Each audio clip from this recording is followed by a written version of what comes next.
दो दूनी चार में हमारी आज की क्या क्या खास खबरें हैं, कौन कौन मेरे सहयोगी मेरे साथ रहेंगे, वो सबसे पहले आपको बता दें। मैं आपको बताऊंगा छांगुर के खिलाफ लगातार शिकायतों की बाढ़ आ रही है, उसके बारे में नए नए खुलासे हो रहे हैं, उसके जो नेटवर्क है उसके कनेक्शन कहां कहां तक फैले हैं। गाजियाबाद से मामला सामने आया, बताया जा रहा है कि नेपाल बॉर्डर तक भी इसके तार फैले थे और आज उसकी पेशी भी होने वाली है। तो तमाम पहलुओं पर मेरी नजर रहेगी, मैं विस्तार से आपको इसके बारे में बताऊंगा। इसके अलावा मेरे सहयोगी पंकज झा हमारे साथ मौजूद होंगे। फर्रुखाबाद में पैंट पर सुसाइड नोट लिखकर जान दे दी, क्या है ये पूरा मामला, इसके बारे में विस्तार से पंकज आपको जानकारी देंगे। इसके अलावा हम जिक्र करेंगे बिहार की एक बड़ी खबर का, जिसको लेकर सियासत अब तक गरमाई हुई है, कानून व्यवस्था से जुड़ा मामला है। खेमका हत्याकांड की हम बात करेंगे, जिसमें खाकी पर गाजगिरी है, एक एसएचओ को निलंबित किया गया है। इसको विस्तार से बताएंगे मेरे सहयोगी सोमू आनंद। और हम रुख करेंगे मुंबई का भी, वहां पर सियासी हलकों में कई दिनों से राज और उद्धव के साथ आने की चर्चा चल रही है, लेकिन सस्पेंस अभी तक बरकरार है। साथ आएंगे, नहीं आएंगे, कैसे आएंगे, कब आएंगे, ये तमाम सवाल लोगों के जहन में घूम रहे हैं। जितेंद्र दीक्षित पूरा समीकरण आपको समझाएंगे। तो बारी बारी से अपने तमाम संवाददाताओं के पास हम चलेंगे इन खबरों का विस्तार जानने के लिए। कहते थे व्रत, उसको व्रत वो पहले बहुत करती थी सोमवार के, लेकिन उसने सब छोड़ दिया। पूजा पाठ, मंदिर में आना, कुछ नहीं करती थी। कहीं जमीनें थी शायद, सब संभवतः सब बेच के चले गए हैं।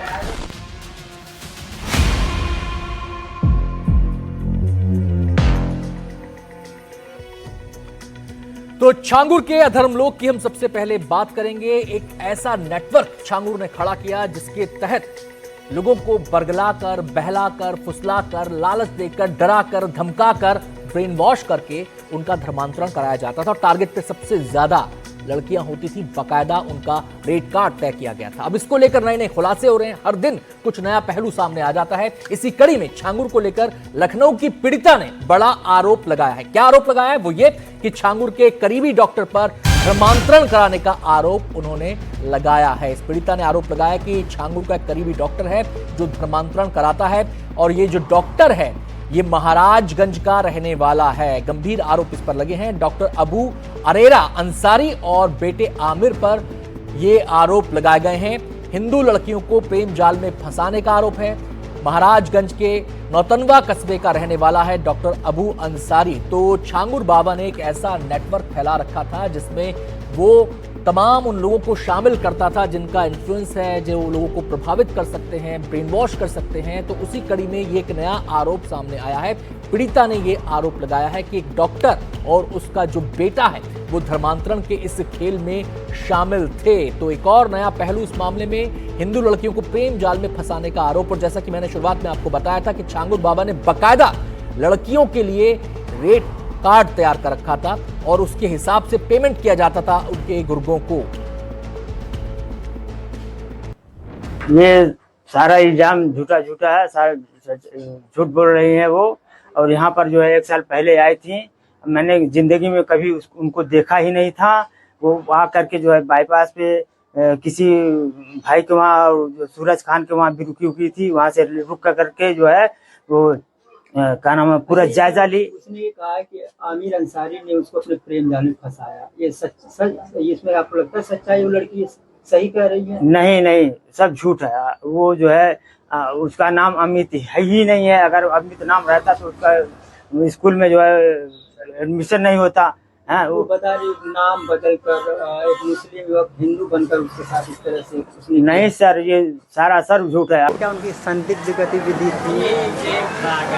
अभी इन सब के विषय में तो हमको कोई जानकारी थी नहीं। अब यही था कि यहाँ जो है, उनके यहाँ पे कितनी प्रॉपर्टी लगभग होंगी, कहाँ पे मकान है? अब मकान यहाँ यही मोहल्ले में एक मकान थी पहले, यही वाली, वो भी ये बेच के चले गए।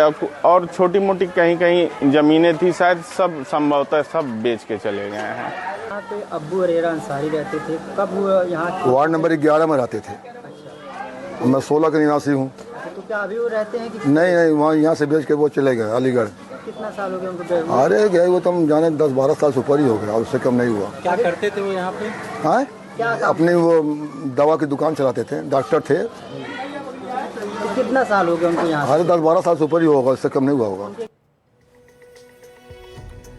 तो ये डॉक्टर अंसारी के खिलाफ जो पीड़िता ने आरोप लगाए हैं, उनकी जब पड़ताल करने हमारी टीम पहुंची उस इलाके में, उस जगह पर जहां पर वो रहते थे, तो वहां से जानकारी ये मिली कि डॉक्टरी का काम करते थे, फिलहाल यहां से छोड़कर जा चुके हैं। लड़की ने क्या बताया ये आपको ग्राफिक्स के जरिए हम दिखाने जा रहे हैं। छांगुर के गैंग में डॉक्टर अबू अंसारी शामिल था।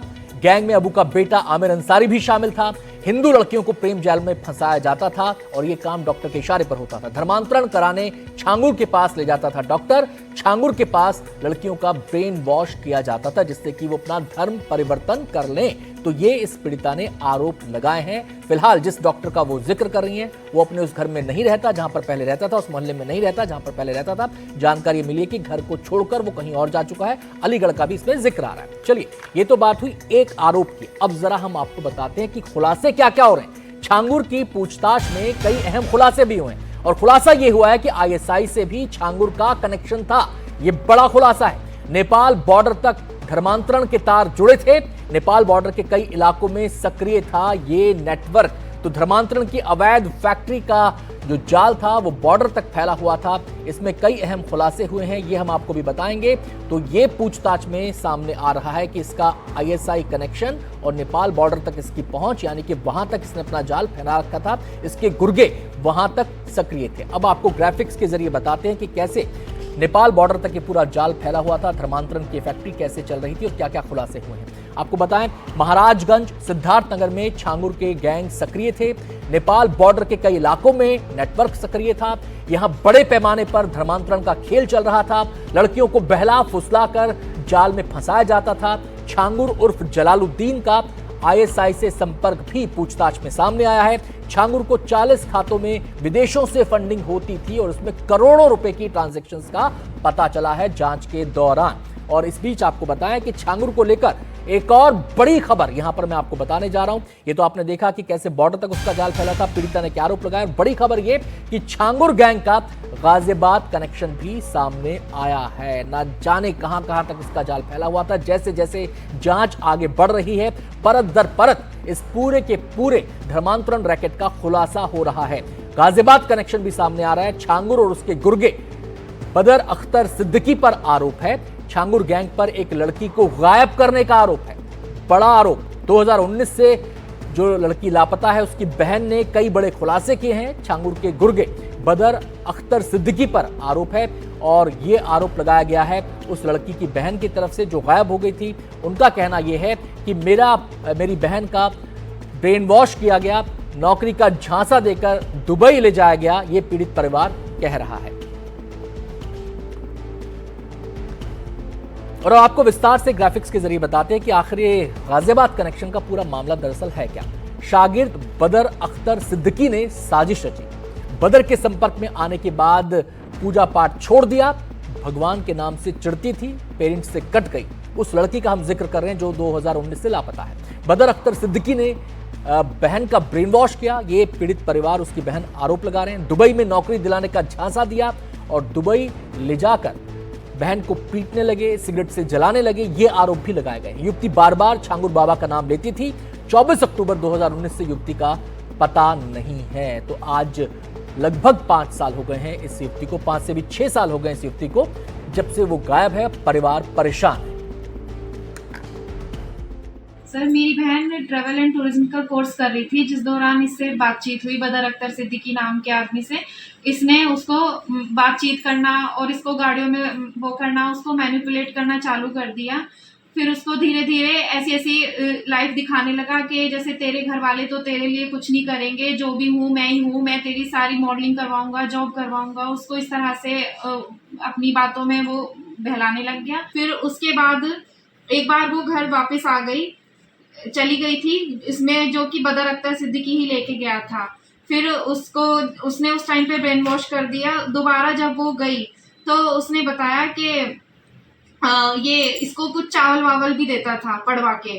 अब को वो पीर बाबा के चावल, वो झांगुर जो भी है ये बाबा, इसके चावल पड़वा के देता था। कभी उसको पानी दे रहा है लाके के मेरे दोस्त ने दिए हैं, तो इस तरह से वो उसको चीजें भी खिलाने लग गया था।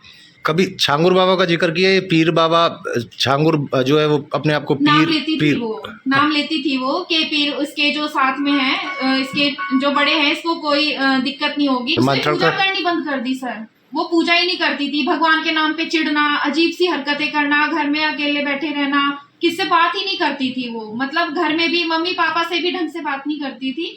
और कहते थे व्रत वो पहले बहुत करती थी सोमवार के, लेकिन उसने सब छोड़ दिया। पूजा पाठ, मंदिर में आना, कुछ नहीं करती थी वो। तो बात हुई तो कभी लगा धर्मांतरण कराया गया, ब्रेन वॉश किया गया? ब्रेन वॉश हो रहा था उसका। ब्रेन वॉश अच्छे तरीके से उसने ऐसा कर दिया कि उसको हर चीज से उसको हटा दिया था। जो भी हमारे हिंदुओं में जो भी पूजा पाठ, माँ बाप का जो आदर जो भी था, उसने हर चीज से उसको खत्म कर दिया। बस एक चीज उसके दिमाग में के बदर बदर बदर बदर बदर मतलब उसने इतना अपने आप को उसके दिमाग में बैठा दिया कि उसको उससे अलग कुछ दिखता ही नहीं था। कभी बाहर ले जाने की बात कही थी, दुबई या बाहर की कंट्री में? बाहर कहता था कि मैं बाहर लेके जाऊंगा, और बल्कि उसका पासपोर्ट जो हमने बनवाया था वो भी घर पे ही है, लेकिन बिना पासपोर्ट के वो लेके गया उसे।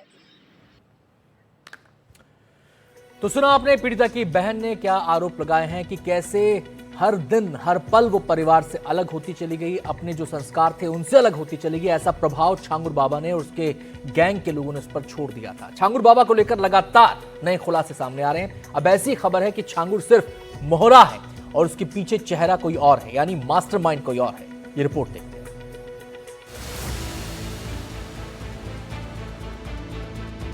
छांगुर की कहानी रहस्य के कई परतों में कैद है।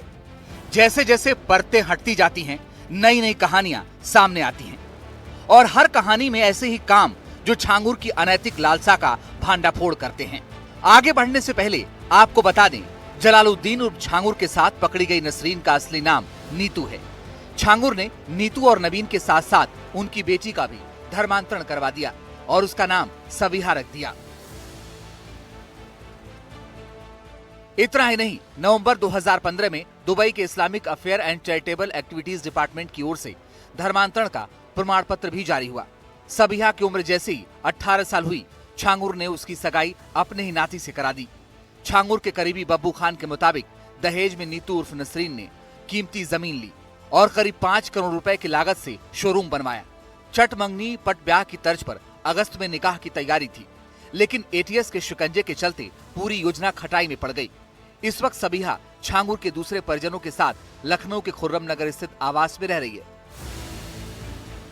खबर मिल रही है कि एटीएस और दूसरी सुरक्षा एजेंसियां सबीहा से भी पूछताछ कर सकती हैं, जिससे ये पता चल सके कि वो किस किस के संपर्क में है। कहा यह भी जा रहा है कि एजेंसियां ये भी पता कर सकती हैं कि सबीहा आगे क्या करेगी, यानी वो अपने माता पिता की तरह इस्लाम को स्वीकार करेगी, आगे बढ़ेगी, या फिर वो घर वापसी करना चाहती है।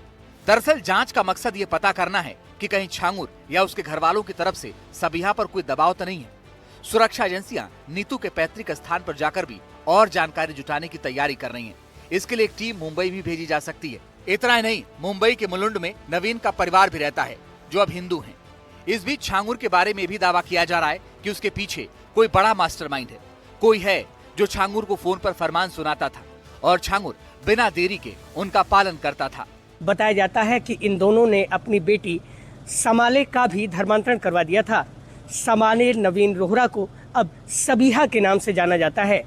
हमारे हाथ कुछ ऐसे डॉक्यूमेंट्स लगे हैं जो ये प्रूव करते हैं कि साल 2015 में दुबई में ही इन तीनों ने धर्मांतरण कराया था। इसके बाद जब ये बाबा के संपर्क में आए तो इन्होंने अपना काला कारोबार शुरू किया। कहा जा रहा कि छांगुर एंड्रॉइड फोन का इस्तेमाल नहीं करता था, बल्कि पुराना कीपैड वाला मोबाइल ही रखता था। वो केवल आवाज सुनकर ही पहचान जाता था कि कौन फोन कर रहा है, और बाहरी नंबर उसे जुबान याद रहते थे। दिलचस्प बात यह भी है कि छांगुर फोन पर हुक्म हुक्म और तामिल के अलावा ज्यादा कुछ नहीं बोलता था। ऐसा इसलिए ताकि किसी को भनक न लगे कि फोन के दूसरी तरफ से क्या कहा जा रहा है। पुलिस को रमजान नाम के उस शख्स की तलाश भी है, जिससे छांगुर के दूसरे नेटवर्क का पता चल सकता है। और अब रुख करेंगे मेरे सहयोगी पंकज झा का और उनसे जानेंगे कि वो किस खबर पर विस्तार से जानकारी दे रहे हैं। पंकज। सुसाइड कर लिया। सुसाइड करने से पहले उसने पूरी आपबीती अपने ही पैंट पर लिखी, दोनों ही तरफ पूरी कहानी कि आखिर उसके साथ पुलिस थाने में क्या हुआ, पुलिस वालों ने उसके साथ क्या किया। यह खबर यूपी के फर्रुखाबाद से है, जहां 25 साल के दिलीप ने अपनी जान दे दी। उसकी पत्नी नीरज और उसके घर वालों ने उसके खिलाफ मारपीट की शिकायत की। पुलिस वाले उसे थाने ले गए और वहां पर उसके साथ मारपीट की। पुलिस वालों ने कहा कि 50,000 रुपये दे दोगे तो हम तुम्हें छोड़ देंगे। बात वहां नहीं बनी, उसकी और पिटाई। फिर आखिर में बात 40,000 पर छूटी और उसे पुलिस वालों ने छोड़ दिया। वो लौटकर अपने घर जाता है, यानी दिलीप पुलिस की पिटाई से इतना परेशान था और इतना आहत था, अंदर से टूट चुका था। वो किसको क्या बताए। उसने कई लोगों से कहा, पुलिस से कहा, पुलिस के सीनियर अफसरों से भी बात की गई, लेकिन किसी ने उसकी नहीं सुनी। आखिरकार उसने घर बंद किया और उसने पूरी आपबीती अपने पैंट पर लिखी। किस पुलिस वाले ने उसके साथ क्या किया, उसकी पत्नी, उसके ससुर, उसके साले, किन किन लोगों ने उसके साथ क्या क्या किया, ये पूरी कहानी उसने अपने पैंट के दोनों तरफ लिख डाली। और उसके बाद उसने फांसी का फंदा लगाकर सुसाइड कर दिया। इस पूरे मामले में पुलिस वालों की शुरुआती हीला हवाली साफ दिख रही। इसके बाद गांव के लोगों ने उसका शव लेकर प्रदर्शन किया। बात हुई कि जब तक मुकदमा दर्ज नहीं होगा तब तक हम अंतिम संस्कार नहीं करेंगे। आखिरकार अंत में फर्रुखाबाद के एसपी संजय कुमार सिंह, जो उस वक्त छुट्टी पे थे, एम्स में इलाज करा रहे थे, उन्होंने कहा कि नहीं, मुकदमा दर्ज होगा। जब मुकदमा दर्ज होकर के उस एफआईआर की कॉपी दिलीप के भाई के मोबाइल नंबर पर भेजी गई व्हाट्सएप से, तब जाके लोगों को यकीन हुआ कि इस मामले में कुछ इंसाफ हो सकता है। और उसके बाद दिलीप का अंतिम संस्कार किया गया। इस मामले में 5 लोगों पर मुकदमा दर्ज हुआ। 2 पुलिस वाले, यशवंत यादव और महेश उपाध्याय, जिसके बारे में पूरा आपबीती उसने लिखा है दिलीप ने, उन दोनों को लाइन हाजिर कर दिया गया है और अब इस पूरे मामले की जांच चल रही है। क्या पैंट पर जो लिखावट थी वो खुद दिलीप की थी या किसी और की थी, इस बात का पता लगाने के लिए एक सैंपल लिया गया है और उसे भेजा गया फॉरेंसिक लैब, ताकि उसकी हैंडराइटिंग का पता किया जा सके। अब सुनिए कि उसके घर वाले और पुलिस वालों ने इस पूरे मामले पर क्या कहा है। उसको यहाँ से पकड़ के ले गए, उसके पिताजी भी गए, तो उसको पहले बाहर बैठा ले रहे, उसके बाद में मतलब उसे अंदर ले जाके पुलिस वालों ने उसको वो मारा पीटा है बहुत ज्यादा। रिश्वत मांगी 50,000 रुपए के, पहले मतलब छोड़ दें। जब 50,000 रुपए देने से मना कर दिया, तब उसके बाद में कहा है कि मतलब अंदर ले गए, फिर उसके बाद उसे बहुत मारा। तो इनकी गिरफ्त कैसे हुई?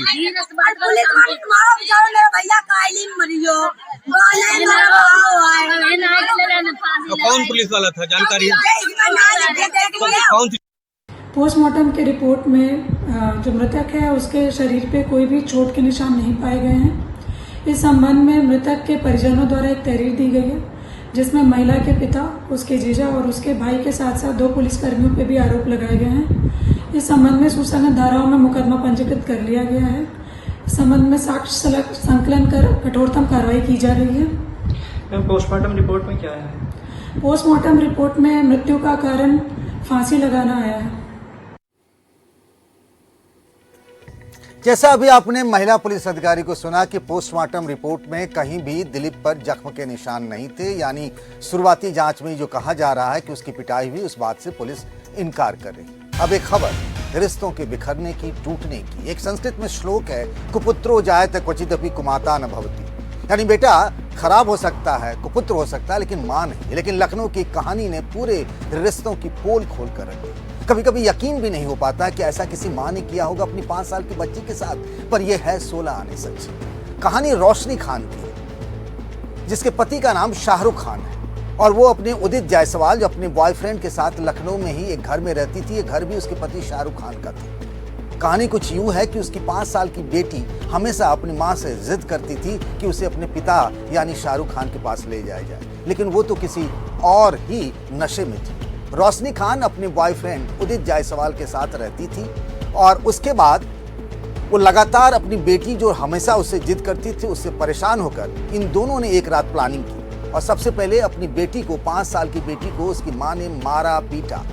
उसके प्रेमी ने उसका गला दबाया, उसकी हत्या कर दी और हत्या करने के बाद बेटी के लाश को पहले बैग में रखा। उस बैग से निकाल करके कुछ देर के बाद उसने जो एक बेड होता है, बेड के बॉक्स में रखा। जब उसमें से बदबू आने लगी तो एसी भी ऑफ किया। यहाँ से भी जब बात नहीं बनी तो कमरे में ताला लगाया और एक दूसरे छोटे से होटल में लखनऊ में ये दोनों चले गए, यानी रोशनी और उदित जायसवाल। यहाँ दोनों ने शराब पी और जश्न मनाया। जश्न किसका मनाया? माँ ने अपनी 5 साल की बेटी की हत्या की और दोनों ने शराब पार्टी भी की। और जबकि मां ने यानी रोशनी खान ने पुलिस कंट्रोल रूम को फोन करके ये कहा था कि उसकी बेटी की हत्या उसके पति ने यानी शाहरुख खान ने की। वो अपने पति को इस हत्या के बहाने फंसाना चाहती थी, लेकिन जब राज खोला, पुलिस ने जांच शुरू की तो दूध का दूध और पानी का पानी हो गया। सुनिए लखनऊ के डीसीपी क्या कह रहे हैं। उदित जायसवाल के साथ रोशनी जो है वो लिविंग में रहती थी और इस बात का ये बच्ची विरोध करती थी और कहती थी कि वो अपने पापा के साथ रहना चाहती थी। इस बात से ये दोनों बहुत नाराज रहा करते थे। इसके साथ साथ ये भी बात थी कि जो जिस घर में रोशनी रहती थी वो घर इसके पति के नाम था और वो पति से भी जिसकी इससे अनबन चल रही। इन सब चीज़ों की पूरी प्लानिंग करते हुए रोशनी ने 13 तारीख की देर रात्रि में पूरा प्लान बनाया और उसके बाद उदित जायसवाल के साथ मिलके उस बच्ची की हत्या कर दी और पुलिस ने इसका पूरी तरीके से खुलासा करके दोनों अभियुक्तों को जेल भेज दिया है और आवश्यक कार्रवाई की जा रही है। यूपी से आज के लिए बस इतना ही। आगे की खबरों के लिए चलते हैं अनंत के पास। शुक्रिया पंकज आपका। अब बात करेंगे बिहार की। बिहार का गोपाल खेमका हत्याकांड जिसने पूरे प्रदेश में सनसनी मचा दी और केवल कानून व्यवस्था के लिहाज से ही नहीं बल्कि सियासी तौर पर भी ये मामला पिछले कई दिनों से गरमाया हुआ है। अब इस हत्याकांड मामले में बड़ी खबर यह है कि पटना के गांधी मैदान थाना के एसएचओ सस्पेंड कर दिए गए हैं। एसएचओ राजेश कुमार को निलंबित किया गया है। गोपाल खेमका मर्डर केस में लापरवाही के आरोप इन पर लग रहे थे। एसएसपी ने अपनी जांच में खामी पाई थी। पटना एसएसपी कार्तिकेय शर्मा की अनुशंसा पर आईजी जितेंद्र राणा ने ये एक्शन लिया है। तो गोपाल खेमका हत्याकांड जिसको लेकर पिछले कई दिनों से सवाल उठ रहे थे, कानून व्यवस्था को लेकर सवाल उठ रहे थे, पुलिस को कटघरे में खड़ा किया जा रहा था। हालांकि ये इकलौता मामला नहीं है। बिहार में पिछले कई दिनों से कई हत्याकांड सामने आ चुके हैं और पुलिस लगातार विरोधियों के निशाने पर है। सोमू आनंद का हम सीधा रुख करेंगे। हमारे संवाददाता हमारे साथ जुड़ रहे हैं और जानकारी देने के लिए। सोमू, एसएचओ को निलंबित कर दिया गया है। जो जांच एसएसपी ने की है उसके हाईलाइट्स क्या है? देखिए, एसएचओ को निलंबित किया गया है। एसएसपी ने ये माना है कि करीब 2.5 घंटे बाद पुलिस वहां पर पहुंची थी। साफ तौर पर ये पुलिस की लापरवाही थी कि जब शिकायत मिली, कंट्रोल रूम में भी शिकायत की गई थी, उसके बाद भी पुलिस मौके पर नहीं पहुंच पाई, घटनास्थल पर नहीं पहुंच पाई। ये साफ तौर पर उनकी लापरवाही को दर्शाता है, क्योंकि जिस जगह पर गोपाल खेमका की हत्या हुई थी वो न सिर्फ पटना का पॉश इलाका है बल्कि जो गांधी मैदान थाना है उससे महज 100-150 मीटर की दूरी पर है। इसलिए परिजन भी लगातार इस बात को लेकर सवाल उठा रहे थे। उसके बाद जो बाकी व्यवसायी वहां पर इकट्ठा हुए थे उन्होंने भी पुलिस की कार्रवाई को लेकर के कई सवाल खड़े किए थे। और इतना ही नहीं बल्कि विपक्षी पार्टियां जो है वो सरकार पर हमलावर तो थी ही, जो गठबंधन के अंदर के दल हैं, यहां तक कि लोक जनशक्ति पार्टी ने भी पुलिस की कार्रवाई पर कई तरह के सवाल उठाए थे। लिहाजा बहुत ज्यादा दबाव था। और उसके बाद प्रदेश में अलग अलग हिस्सों में जहां पर भी ये घटनाएं हुई थी उनमें भी ये दबाव है कि पुलिस प्रशासन के आलाधिकारी जो पूरे मामले में लापरवाही अगर किसी की बरती गई है तो उन पर भी इसी तरह की कड़ी कार्रवाई की जाए। जी सोमू, ऐसे में सवाल ये उठता है कि जांच में पाया गया कि पुलिस देरी से पहुंची, लेकिन सवाल ये कि देरी से क्यों पहुंची? ऐसा क्या कर रही थी जबकि 5 मिनट का रास्ता है थाने का वहां से? ऐसा क्या कर रही थी पुलिस की देरी से पहुंची? देखिए, पुलिस की तरफ से जो दलील दी गई है उन्होंने कहा है कि उनको इस बात की जानकारी ये नहीं मिल पाई कि जो घटनास्थल है वहां पर या फिर मेडिवर्सल हॉस्पिटल जहां पर उनको ले जाया गया था वहां पर पहुंचना है और उसके बाद लोकेशन ढूंढने में भी उनको बहुत परेशानी हुई। ये दलील जो है वो एसएसपी को हजम नहीं हुई और इसी के बाद राजेश कुमार जो कि एसएचओ रहे गांधी मैदान थाना के, उनको निलंबित किया गया है।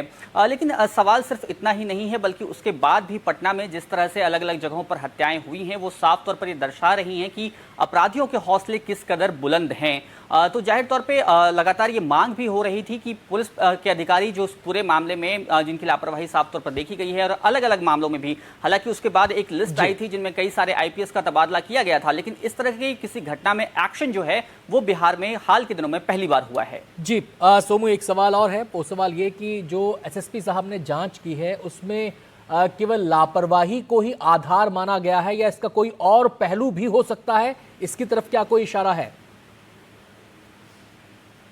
नहीं, फिलहाल सिर्फ लापरवाही जो है वो मानी गई है कि लापरवाही रही थी।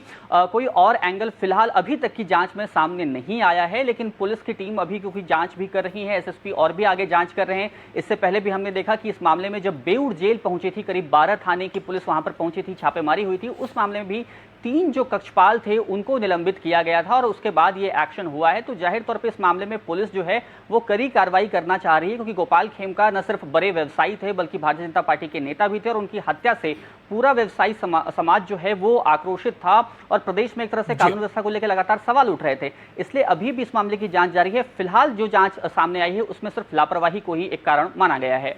चलिए सोमू, आप नजर रखिए क्योंकि इस मामले के बहुत सारे पहलू हो सकते हैं और जांच चल रही है। तस्वीर आने वाले दिनों में हो सकता है पूरी तरह साफ हो जाए कि इसके पीछे का गुणा गणित क्या है। आप हमारे साथ बने रहिए। फिलहाल हम मुंबई का रुख कर लेते हैं। जितेंद्र दीक्षित मेरे सहयोगी वहां पर मौजूद हैं जो बताएंगे वहां के ठाकरे बंधुओं के सियासी समीकरणों के बारे में विस्तार से। जितेंद्र। धन्यवाद अनंत। और अगर महाराष्ट्र की बात करें तो महाराष्ट्र की सियासत में फिर एक बार सस्पेंस बन गया है। सस्पेंस इस बात को लेकर कि क्या राज ठाकरे और उद्धव ठाकरे वाकई में एक साथ आएंगे, क्या दोनों के बीच किसी प्रकार का राजनीतिक गठबंधन होगा और क्या जल्द होने जा रहे बीएमसी चुनाव दोनों साथ मिलकर लड़ेंगे। देखिए, हमने देखा था कि 5 जुलाई की वो तस्वीरें जहां पर ये दोनों ही भाई जो कि दोनों अलग अलग पार्टियों के प्रमुख हैं वो एक साथ आए थे, एक मंच पर आए थे और उससे एक तरह से ये संदेश दिया गया था कि अब आगे दोनों साथ मिलकर राजनीति करेंगे और ये कयास लगाए जाने लगे कि दोनों बीएमसी के चुनाव भी साथ लड़ेंगे, गठबंधन भी इनके बीच में होगा। लेकिन अब कुछ और खबरें आ रही हैं।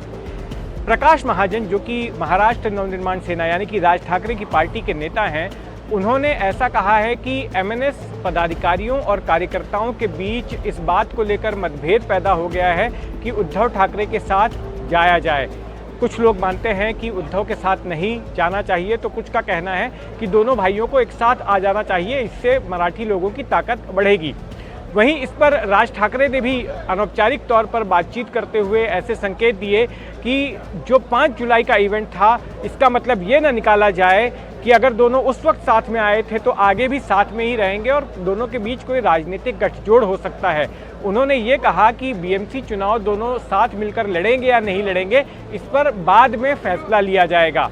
तो इससे कुल मिलाकर फिर से ये सवाल खड़ा हो गया है कि क्या वाकई में राज ठाकरे और उद्धव ठाकरे एक साथ आने वाले हैं, क्योंकि माना यह जा रहा था कि दोनों ही पार्टियों की हालत खस्ता है, दोनों ही अपने अस्तित्व की लड़ाई लड़ रहे हैं और ऐसी स्थिति में इनको साथ आना ही मुनासिब लग रहा था। और इसकी वजह से एक शुरुआत हुई थी 5 जुलाई को जब मराठी के मुद्दे को लेकर दोनों साथ में आए थे। दरअसल महाराष्ट्र सरकार ने एक आदेश जारी किया था जिसके मुताबिक पहले से 5वीं कक्षा तक तीसरी भाषा के तौर पर हिंदी को पढ़ाया जाना था अगर दूसरी भाषाओं के लिए पर्याप्त संख्या में विद्यार्थी नहीं मिलते हैं तो। इसको लेकर आंदोलन शुरू किया राज ठाकरे ने, जिसमें उद्धव ठाकरे भी कूद पड़े और फिर इस मुद्दे को लेकर जब सरकार ने वो फैसला वापस ले लिया तो एक विजय उत्सव मनाया गया मुंबई के वर्ली इलाके में।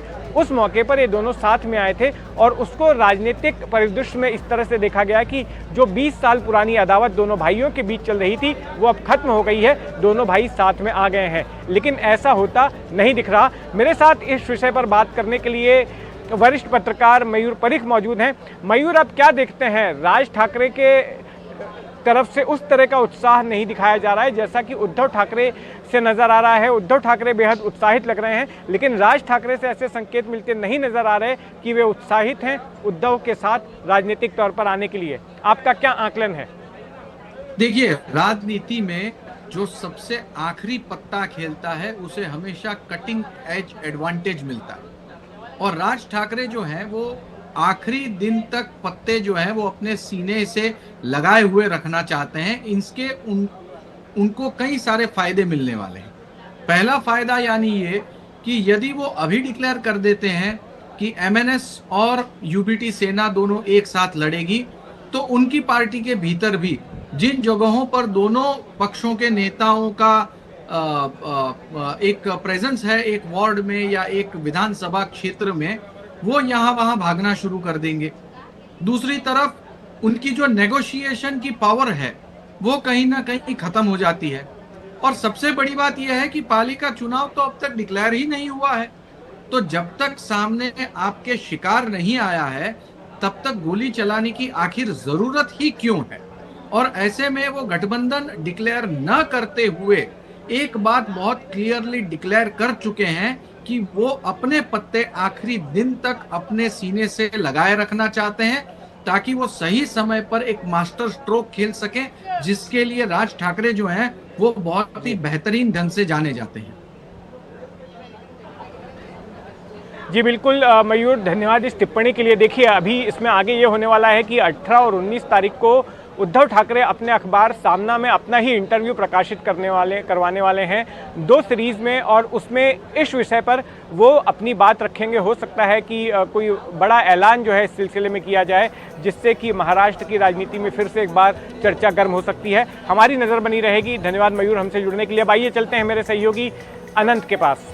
बहुत बहुत शुक्रिया जितेंद्र आपका, पंकज आपका भी बहुत बहुत शुक्रिया, और सोमू आपका भी बहुत बहुत शुक्रिया तमाम खबरों पर विस्तार से बात करने के लिए। फिलहाल एक ब्रेकिंग न्यूज आ रही है, उस खबर के बारे में आपको बताता हूं, और ये खबर है कोलकाता से।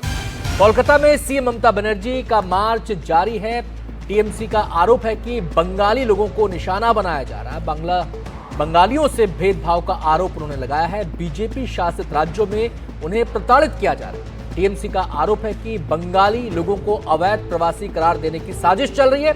ममता बनर्जी का 5 किलोमीटर का ये मार्च, इसमें वो शामिल हैं। कार्यकर्ताओं की भीड़ आप उनके पीछे देख सकते हैं, और इस मार्च के जरिए बड़ा संदेश वो अपनी पार्टी को, अपने सपोर्टर्स को देने की यहां पर कोशिश कर रही हैं। सीधे हम रुख करेंगे, हमारी सहयोगी श्रेयसी रे हमारे साथ जुड़ गई हैं और जानकारी देने के लिए। श्रेयसी, क्या संकेत है, क्या संदेश है, किसके लिए है ममता बनर्जी का ये मार्च? देखिए, मुख्यमंत्री ममता बनर्जी जो है ये प्रोटेस्ट रैली निकाली है माइग्रेंट वर्कर्स के लिए जो डिटेन हो रहे हैं बीजेपी रूल स्टेट्स में। इसके खिलाफ ये तृणमूल कांग्रेस की प्रोटेस्ट रैली है कि क्यों उन्हें बंगाली देने के लिए जो मुख्यमंत्री अभी बात कर रही है, ये रैली को एड्रेस किया जा रहा है। और आगे आने वाले जो दिन है वहाँ पे प्रधानमंत्री नरेंद्र मोदी भी रहने वाले हैं, और 18 तारीख उनका रैली है दुर्गापुर में। और इसी समय तृणमूल कांग्रेस ने डिसाइड किया है कि जो बंगला अस्मिता की है बात, जो बंगाली प्राइड की जो बात है, उसको लेकर जो है तृणमूल कांग्रेस बीजेपी पे आरोप लगा रहे हैं कि वो एंटी बंगाली है, और जो बंगाली बात करते हैं उनको बांग्लादेशी बोला जा रहा है। एक तरफ जो है लीगल जो बैटल है वो जारी है हाई कोर्ट में, और दूसरी तरफ यहाँ पे आज मुख्यमंत्री ने ये पॉलिटिकल रैली निकाले हैं। एक पॉलिटिकल मैसेज पहुंचे सारे देशवासियों को, गिवन द फैक्ट कि आगे जो इलेक्शंस आने वाले हैं 2026 में वहाँ पे तृणमूल कांग्रेस जो है अपना वोटर बेस बनाए रखे। जी श्रेयसी, ये तो आपने बताया कि इस रैली का, इन बातों का लक्ष्य क्या हो सकता है। दूसरा सवाल मेरा आता है, चलिए श्रेयसी से हमारा संपर्क फिर से स्थापित हम करेंगे, इस खबर पे आगे बढ़ेंगे। फिलहाल श्रेयसी ने जो जानकारी दी कि इसके पीछे जो सोच है, एक प्रकार से अपने वोटर को एड्रेस यहां पर ममता बनर्जी कर रही हैं। बहुत बहुत शुक्रिया श्रेयसी आपका इस पूरी बातचीत के लिए। अगली ब्रेकिंग न्यूज का खबर रुख करते हैं। कांवड़ यात्रा पर दिग्विजय सिंह ने पोस्ट जारी किया है।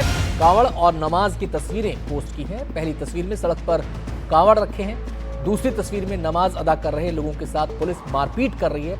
दिग्विजय ने पोस्ट में लिखा, एक देश दो कानून। दिग्विजय की पोस्ट पर बीजेपी ने सवाल उठाए हैं।